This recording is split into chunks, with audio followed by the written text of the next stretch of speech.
Hello, MCU fans! Today we're going to take a look at the question of whether or not David Hasselhoff's Nick Fury might return for Secret Wars. That would be incredible. We'll also be looking at Easter eggs from his TV movie, as well as timeline placement. So lots to discuss. Let's dive right in and see what we can find out. Don't forget we have a September contest running all month long. Be a subscriber, leave a comment. You could win a book or a steelbook. Best of luck. And we have a membership option with lots of cool perks, so you might check it out in case you're interested.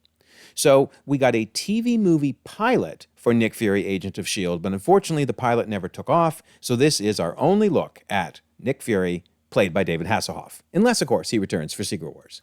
Of course, we had the big two involved, Avi Arad and Stan Lee, because this was prior to Kevin Feige joining the fold. This was 1998 timeframe. Also, I love this ending logo from the TV movie because this Marvel Studios logo is what we saw in things like Spider-Man the Animated Series, X-Men the Animated Series, etc. So, kind of cool. Interestingly, David Goyer wrote the script, and I'm not sure this is one of his favorite scripts, to be honest. I'm sure he's not as proud of this one as he is of many of his other scripts, because he also wrote Ghost Rider Spirit of Vengeance, Batman v Superman and Man of Steel, the Blade trilogy, and even helped Nolan with the Dark Knight trilogy. So, yeah, I'm sure looking back, he's a little embarrassed by this script because, as you'll see, it is just not one of his best. But the dude is a legend in comic book movies. All right, so the opening scene is at Trinity Base. Now, Trinity Base is in the comics. On the left is a short comic run where it was mentioned, and on the right you can see some panels from the comic. Those dudes look like AIM. I don't think they're AIM, but definitely there was some shady stuff going on at Trinity Base. So nothing shady going on here. It's just a S.H.I.E.L.D. secret base. In fact, it has a cryogenics section, which is very important because we're going to see that Baron von Strucker is being kept on ice. Yes, Baron Wolfgang von Strucker. So basically, he seemed to kill himself with a deadly virus he was creating, and now he's on cryogenic, being frozen, but the theory is the virus may still be in him and that perhaps it can be extracted. So we're going to see that is a very important part of the plot. In fact, there he is, frozen on ice, and that dude looking in turns out to be a HYDRA agent who is going to steal that body because they want the virus. So on the left, we see what Baron von Strucker looks like in the TV movie, and of course on the right is what he looked like in Age of Ultron. The reason he's so old on the left is because this is if he was alive during the World War II, and then eventually through the experiments he did, killed himself with the virus. So yeah, he's a much older actor in the TV movie. So here we see Clay Quartermain on the left there. He's the one kind of cocking his head. And remember, the one next to him, that's the HYDRA agent. And of course, Clay Quartermain is a character who appeared many times in the comics. But unfortunately for Clay, he does not last long. That pained look on his face is because the HYDRA dude just shot him in the gut. He's not dead yet, but he will be soon. Because HYDRA is on the attack. Notice HYDRA 1 and HYDRA 2 copters are heading to the base. And then here we see them basically finishing off Quartermain. You can see his name tag there. But who's the one finishing him off? That would be Andrea von Strucker. So yeah, she looks pretty menacing there. And of course on the right is what she looked like in the comics. So we're going to see both her and her brother are in charge of HYDRA. So here's HYDRA headquarters. Looks kind of funny. Looks like a mad scientist lair more than a HYDRA base. But they are doing experimentation, so I guess it makes sense. But as you can see, she is the head of HYDRA, and sure enough, she's doing a Zoom call, or at least what Zoom would be like in the late 90s, with all the different countries that are aligned with HYDRA. She looks kind of nuts there. Honestly, she is very over the top throughout this TV movie. Probably one of my least favorite aspects was her role. But her brother doesn't do much better, man. The dude is so boring. But sure enough, we get both Andreas and Andrea von Strucker. And then notice the HYDRA agent over his shoulder there. I'll zoom in a little bit. They were all so weird looking. I mean, they were pale white. I don't know if they did that intentionally to their faces, bald and with sunglasses. It was an interesting look, for sure. But you might know from the comics that together, Andrea and Andreas had superpowers. They became Fenris. That does not happen in the TV movie, though. They are just two regular humans, although Andrea has a secret. We're going to get to an extra role that she plays that's actually quite interesting. But in the comics, you can see them there getting ready to use their powers, and then you might remember from The Gifted, Fenris, Andrea, and Andreas had an important role throughout that series. If you've never seen The Gifted, it's pretty good. It's not spectacular, but it's not bad. It's entertaining, and these two were really good in it. All right, so HYDRA's plan is to pull the virus out of Wolfgang von Strucker, and it's called the Death's Head virus, very deadly.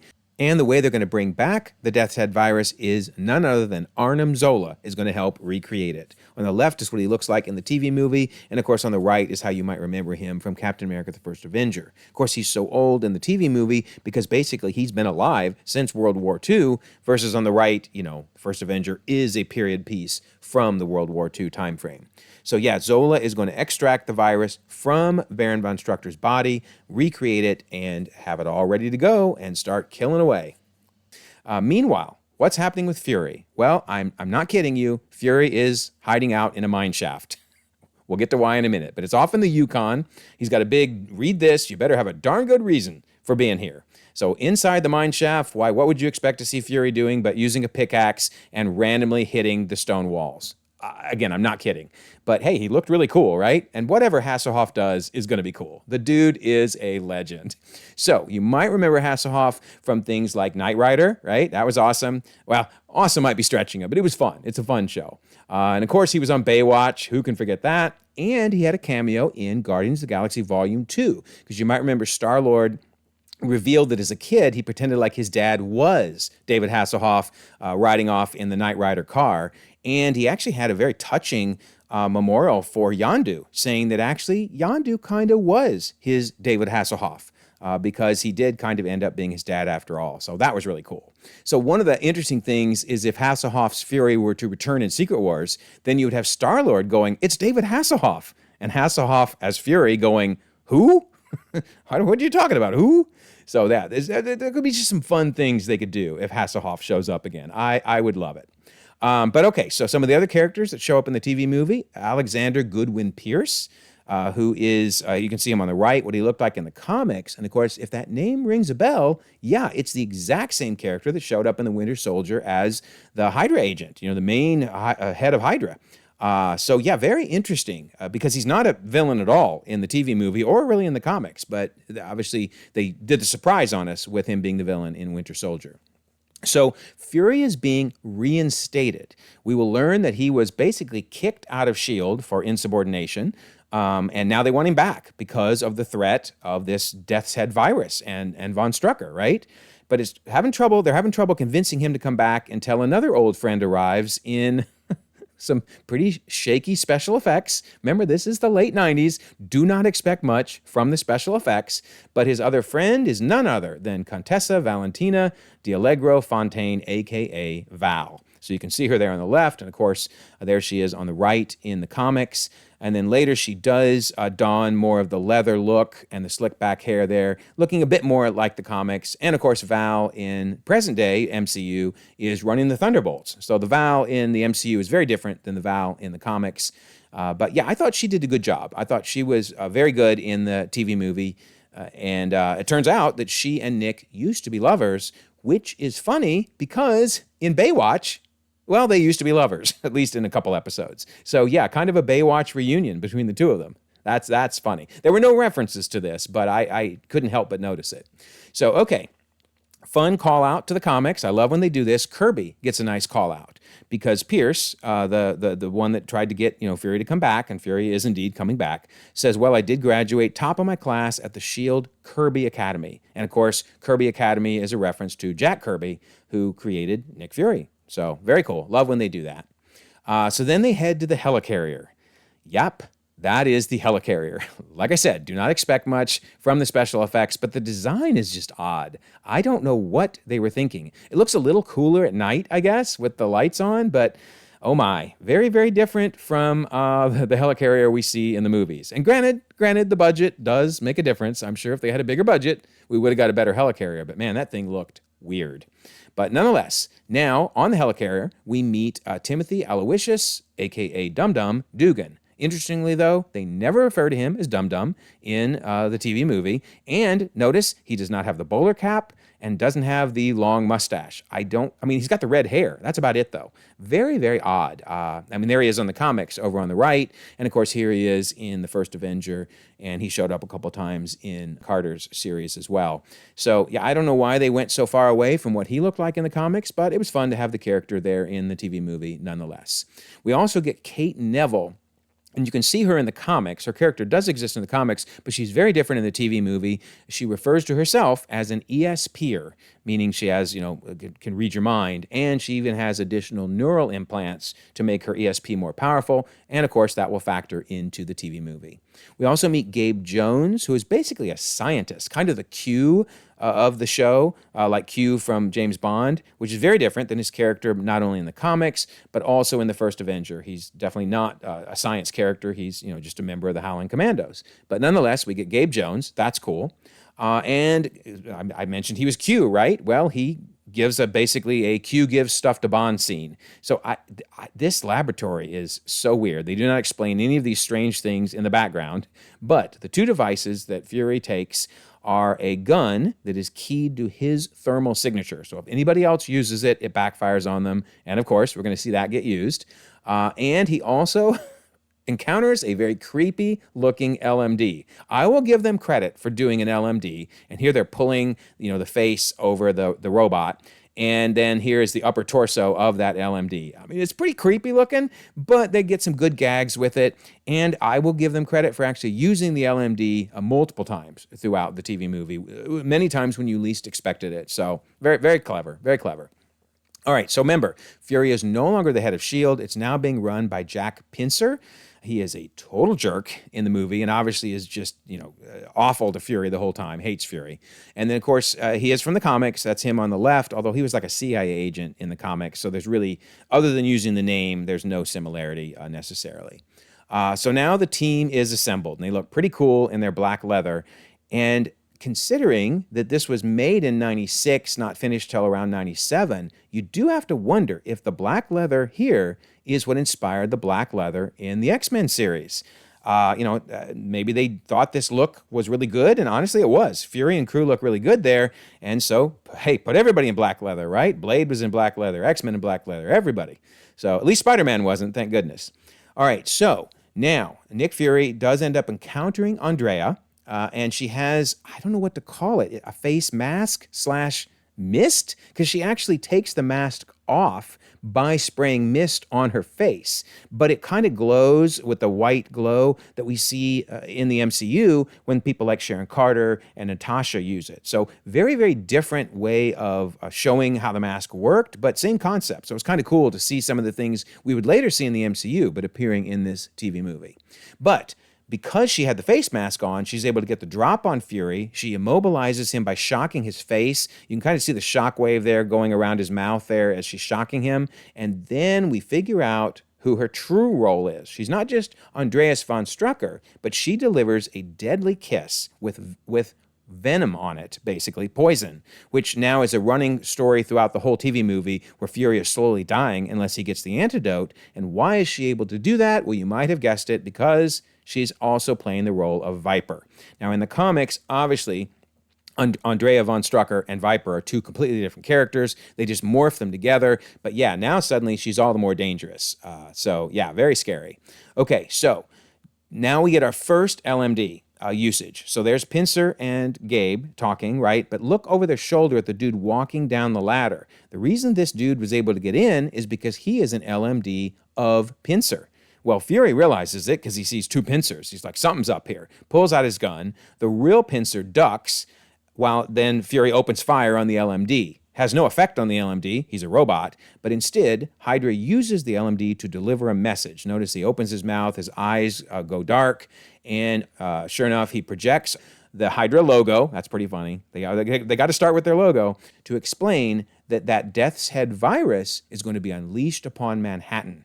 And her ulterior, demands are $1 billion. I kid you not, $1 billion. No, not 1 million, which is funny because this Austin Powers came out right around the same time. So you have Austin wanting $1 million, but she wants $1 billion.